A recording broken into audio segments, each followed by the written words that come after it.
Yesu ongera umwizere umwiringire. Uyu muririmbyi wabyitegereje neza abwira Yesu ngo ndashaka kugukurikira. Nawe ongera ukurikire Yesu. Hari aho wageze urananirwa, hari aho wageze uracogora, hari uburyo wahuye n'intege nkeya, hari uburyo wahuye n'ibigeragezo unanirwa kwihangana, ariko reka ngubwire nshatse kugukurikira buri munsi mwami Yesu, mu gihe c'umunezero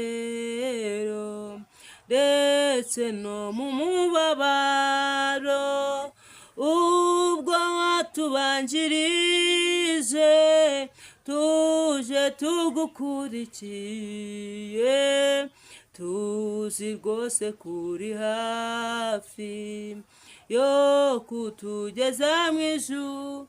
Ubwo rero ubwo watubanjirije tuje tugukurikiye, tuzi rwose kuri hafi yo kutugeza mu ijuru. Sinahora mbaririza urugendo rwawe Yesu, cyangwa se ngo nshidikanye kugukurikira Yesu. Umurimo wanjye nuwo kugukurikira Yesu, no gukomeza iyo nzira nguko wayimenyesheje, mu gihe hagize icyaza kikanesha inzira yawe cyangwa kikandemerera. Muri urwo rugendo mfite uzazuca uwo mugozi, uzabumbosha umutima, nezezwa no kubohorwa, nkabona uko ngukorera. Uzazuca uwo mugozi, uzabumbosha umutima, nezezwa no kubohorwa, nkabona uko ngukorera. Urandinde mwami Yesu, ntunganyirize imigambi, niba naniwe urugendo uzanyibutsa urukundo, uti ngwino mwana wanjye hasigaye umwanya muto, kuko uzahozwa ibyo byose ugeze iwanjye mu ijuru. Imana ishimwe cyane. Umuririmbyi bivuze neza aravuga ngo nshatse kugukurikira buri munsi mwami Yesu, mu gihe c'umunezero ndetse no mu gihe c'umubabaro. Yesu akugirira neza cyane. Umuririmbyi yari yabyitegereje arabibona, abona ko akwiriye kuyikurikira mu gihe c'umunezero. Yari azi neza ko muri iyi nzira harimo amahwa, azi neza ko muri iyi nzira harimo ibibazo, intambara, ibigeragezo, ariko arangije aravuga ngo mu gihe c'umunezero ndetse no mu mubabaro ndifuza kugukurikira, nshaka kugukurikira. Imana ikugirire neza. Ageze ku gice cya kabiri aravuga ngo sinahora mbaririza urugendo rwawe Yesu, cyangwa se ngo nshidikanye kugukurikira Yesu. Uyu ni umuntu wari utangiye urugendo, ariko noneho arangije aravuga ngo nshatse kugukurikira. Kabiri aravuga ngo sinahora mbaririza. Gatatu aravuga ngo mu gihe hagize icyaza. Kane aravuga ngo urandinde mwami Yesu. Imana ikugirire neza. Alleluia! To pastor ya winevo sansedoveri. Imana ikugirire neza cyane. Yesu yongere akubere maso, agushigikire, akwambika imbaraga. Hari ibikuyobeye, hari ibikunanije, hari intambara ufite, hari ibibazo ufite, hari ibigerageza ufite, wahuye n'amahwa, ariko Imana ikugirire neza cyane. Reka ngubwire ngo wahuye na gitovu, araguhanda mu gihe cawe. Yaraguhanze ariko Yesu aracyafite kukuneshereza, aracyafite kukugwanirira. Imana ikugirire neza. Wowe unyumvishe muri uyu mwanya, Yesu akwambitse imbaraga, Yesu akuvuganire, Yesu yongera agaruke ku buzima bwawe. Ibyaguhize ni byinshi, byakugwanyije ni byinshi. Ongera ufate umwanzuro, ubwire Imana ngo Mana, ndashaka kugukorera. Imana ishimwe cyane. Hari abantu barambiwe ibigeragezo, barambiwe ibibazo, ariko reka mbabwire ngo Yesu afite imbaraga zishoboye ibyo byose. Imana ishimwe cyane, mumvugire ngo amen. Hanyuma nasomye ijambo ry'Imana kugira ngo twinjire mu buhamya. Imana ikugirire neza. Ijambo ry'Imana riri mu Byakozwe n'Intumwa ibice 3:3. Aha tubwira ku bya Petero na Yohana mu gihe cya 9 bagiye gusenga. Ngo ariko ngo hari umugabo wabaga ku irembo, cyari ikirema. Iki kirema cyabaga ku irembo.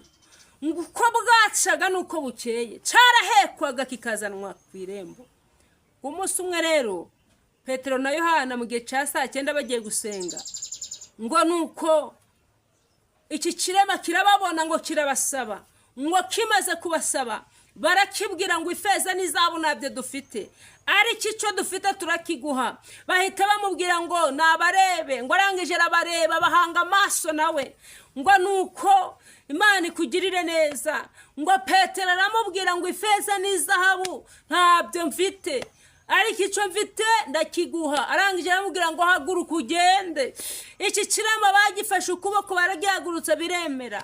Ngo kiragenda kibona biremeye, kigera mu rusengero kibona biremeye. Ngo hanyuma kiratangira kirashima, gishima Imana. Ngo nuko abantu bari muri urwo rusengero ngo batangira kwibaza kuri iki kirema. Baravuga ngo iki si cya kirema cyari kiri ku irembo ryitwa Giza. Mama, mu kibazo cyawe bakwibajijeho, mu ntambara zawe bakwibajijeho, ariko Yesu afite igisubizo ku bibazo byawe bya buri munsi. Imana ikugirire neza. Reka ngubwire ngo witegereje neza, birashoboka ko abantu bagushize ku irembo ukaharirira, ukahababarira. Abantu bagushize ku irembo nyamara mwahuye n'abagitovu, ariko reka ngubwire ngo iyo Yesu yaje asiga byose abisobanuye. Imana ishimwe. Haleluya. Nushaka ko tujanayo, ihane wihanewe, mwiringira gukiza ubu. Ihane wihane, kandi uwo mutwaro wikoreye mwemerera ugutururuhuke, ngo tuzabane mw'ijuru. Ihane wihane, kandi uwo mutwaro wikoreye mwemerera ugutururuhuke, ngo tuzabane mw'ijuru. Ihane wihane, kandi uwo mutwaro wikoreye we mwemerera ugutururuhuke, ngo tuzabane mw'ijuru. Ihane wihane we. Hari umutwaro wikoreye, ariko noneho uri kubwirwa ngo uwo mutwaro wikoreye mwemerera uwuture kugira ngo ubashe kugira ute kuruhuka. Imana ikugirire neza. Yesu akwambika imbaraga, Yesu akurengere, Yesu yongera agaruke mu buzima bwawe. Wahuye n'ibisharira, wahuye n'ibyakugerageje, wahuye n'intambara mwene data, mama nawe mwe mukuru wanjye na murumuna wanjye, mwahuye na basani barati na batobiya ndetse na bageshemu, ariko Yesu yongera abakomereza amaboko, Yesu yongera abarengere, Yesu yongere avugane namwe, Yesu yongera abaha amakuru. Imana ikugirire neza. Birashoboka ko waba wicaranye amasezerano y'amahuri, uzi ko Imana yavuganye nawe, nyamara ngera ubaze Imana ubwire ngo Mana, mbese amasezerano mfite ni amasezerano mazima? Hari abantu babundikiriye amasezerano y'amahuri, nyamara iyo bindukiriye umuntu ubundikiriye inkoko ibundikiriye amagi y'amahuri ntabwo yaturaga. Yesu akugirire neza. Yesu aragushaka rero kugira ngo yongere akurane nawe. Imana ikugire neza cyane. Yesu akwambike imbaraga. Reka mbabwire kimwe cyo, Yesu ari mu kazi. Umunsi umwe ndabyibuka hari kuwa mbere ndwara amaso. Mu bisanzwe narayarwaraga ariko naje kurwara amaso bikomeye. Uko bwiraga byarushagaho gukomera, uko amasaha yatambukaga byarushagaho gukomera, narushagaho guhuma cyane. Hanyuma njya kwa muganga, ngeze kwa muganga barapima, barangije baravuga ati reka tuguhe transfert. Bampaye transfert, ndagenda ngeze Kibagabaga, hanyuma barapima. Nahereye ahantu hambere bampereza ibyandiko binini, baravuga ngo soma. Somye birananira. Bimaze kunanira bongera kunjyana mu kindi cuma, nabwo baransomesha biranga. Banjyana mu kindi nabwo biransomesha biranga. Banguraho nari nti banjyana mu kindi cuma, naho baransomesha biranga. Hanyuma reka mabwire ngo nasuzumwe n'abantu bageze mu 10. Uwa nyuma yari umuzungu, ariko ari kumwe n'umuntu wari ukumusemurira. Imana ikugirire neza. Hanyuma arangije akajya amubwira, akamubwira ati umuntu ntago turi kubona uburwayi. Yesu akugirire neza. Baramfata baranjyana, bangeza ahantu banshize umuti mu maso. Ndabyibuka umuganga umwe yarambwiye yanshize umuti mu maso. Noneho kubera kubabara mfata muganga namubwira ati muga, none ko utumye ntareba cyane koko, kandi rero namaze amasaha 3 ntareba, noneho ntabasha kuva hano ngo ntere n'intambwe imwe. Yesu akugirire neza cyane. Hanyuma dangije ndamufata namubwira ati kubera ko nshize umuti mu maso ngabampumye. Arangije arambwira ngo nibagiye kukubwira ko iyo dusize umuti mu maso umuntu ahuma agahumuka amaze amasaha 3. Mu byukuri nubwo bawusize mu maso ntabwo nahise mpumuka, oya, ahubwo ikigeragezo cyakomeje kuba ikigeragezo. Hanyuma ndamubwira ati none ndagira mu rugo gute? Arangije arambwira ngo mbese ntago ufite imodoka? Yesu akugirire neza, kandi Yesu akwambika imbaraga. Ndavuga ati Mana yanjye, nabuze ikindi kintu namusubiza. Hanyuma naratashe ngeze ku muhanda mfata moto. Muraza kumbabarira, banyandikiye rinete. Bakimara kunyandikira rinete ndagenda njya mu mujyi. Ngeze mu mujyi, hanyuma mu gihe nambaye za rinete ahubwo ndushaho kugira ute, ndushaho guhuma.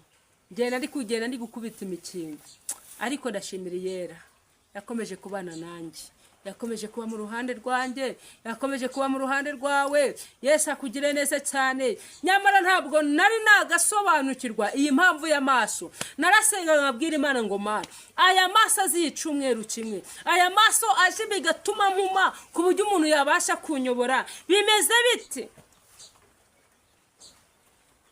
Hanyuma naratashe ngeze mu rugo, ndakomeza ngwana n'ico kigeragezo. Ndabyibuka hasize iminsi 5 bari burudusengere ku budiyakoni. Mbwira Imana ngo Mana, nico kimenyetso nasabye Imana. Ndambwira Imana ngo niba ari wowe wavuganye nanjye ukambwira ko nzamudiyakoni bakabagiye kudusengera, bizagere naho umunsi. Imana ikugirire neza. Reka ngubwire, nageze ku munsi wa kwa 6 n'ubundi badusengeye mpumye. Hanyuma uwo munsi twakoze ikirori impumyi. Ku cyumweru twadufite igiterane. Mbwira Imana ngo Mana, singisiba ndajya mu giterane. Bwakeye kuwa mbere mu rugo hari umukozi w'Imana, Imana imuhumugishe cyane. Imana aramukoresheje mu gihe cye kandi ntazagusare. Hanyuma arangije aravuga ngo mbonye yerekwa. Haravuga ati ngewe mbonye amaso ari amarogano, kandi Imana integetse kugusengera. Afata Bibiliya ayishira mu maso, akimara kuyishira mu maso arasenga, ya Bibiliya yayikuye mu maso, amaso nagize ute, nahumutse. Yesu nahabwa icubahiro cyane. Ndamushimiye Yesu wambereye ku rugamba. Ndamushimiye Yesu wakomeje kuba ku maso yanjye akayarinda. Bari batangiye kumbwira ko bari buze kuyabaga kuko nari nahumye, amaso yaratukuye, mbese ku buryo umuntu wese wambonaga akabona amaso yanjye ameze ng'ibishirire.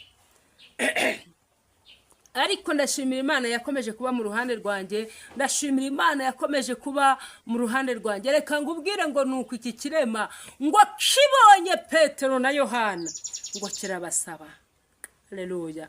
nawe hari uwo ukwiye kubwira ibibazo byawe. Reka ngubwire ngo Imana yohereze marayika wo kwinjira mu byawe, akoherereze marayika kurwanira urugamba, akoherereze marayika intambara udashoboye kurwana zirwane. Yesu akugire neza cyane. Mama, ufite ibigeragezo byinshi, ufite intambara nyinshi, ariko reka ngubwire ngo uyere iri mu kazi. Tope Estance, Imana yarakurengeye, Yesu yarakurengeye, Yesu yakurengeye nta shinge nta na rugero. Yesu akurengeye atari ukuyiba hafi cyane, Yesu yakurengeye atari ukuyikorera cyane, ahubwo ni imbabazi yagize kugira ngo ukunde ugire ute ubeho. Hari abantu bakurushaga ubwiza, bakurushaga icubahiro, uburanga, ariko abo baratambutse, weho uracari muzima. Imana ikugirire neza, mumvugire ngo amen. Amen. Yesu akugirire neza, Yesu abe mu ruhande rwa Tope Estaya bonne sens. Gustine vo sanse doveri ya silemando ya sika. Imana mu ruhande rwawe. Kuba Imana yarakurengeye ntaco wari ufite, ariko none ngo Yesu aje kukugwanirira rata. Imana ikugire neza cyane. Warunaniwe, wari ufite intambara, wari ufite ibibazo. Tope Estaya bonne sire. Hele wazope Estance. Yesu akugire neza. Yesu akugirire neza. Yesu akwambika imbaraga. Umunsi umwe nigeze gusoma Bibiliya y'Abakatolike, ngo uri muri mwene Sirake, wenda Katolike nibaza kunyumva bari buze kwasoma mwene Sirake 21 hari ni naho ngaho havuga ngo mwana wanjye waba waracumuye ntuzongere, ahubwo usaba imbabazi z'ibyaha wakoze. Yesu akugirire neza. Ibyatumye ucogora, ibyatumye unanirwa, birashoboka ko ari ibyaha, birashoboka ko ari ibigeragezo. Nusanga rero ari ibyaha, ubwira Imana ngo Mana ngarutse mu murongo, ndashaka kubana nawe. Yesu akugirire neza. Tugiye gusengana Imana. Warunaniwe, warucogoye, wari ufite ibibazo, wari ufite ibigeragezo, ariko tugiye kwingingira Mana yacu, Imana ifite imbaraga, Imana ifite ubushobozi, uri umukozi w'umuhanga, uri ibyiringiro byacu, uri umuhoza. Natwe turakwemera, tugushimira urukundo n'imbabazi watugiriye. Tope nevo sayibonesire. Izina ryawe rihabwe icubahiro. Urakoze kuko ubanye natwe, urakoze kuko udushigikiye. Izina ryawe nirishimwe. Urakoze kutwumviye mu izina rya Yesu. Amen. Yesu abahe umugisha, kandi Yesu abakomereza amaboko. Amen.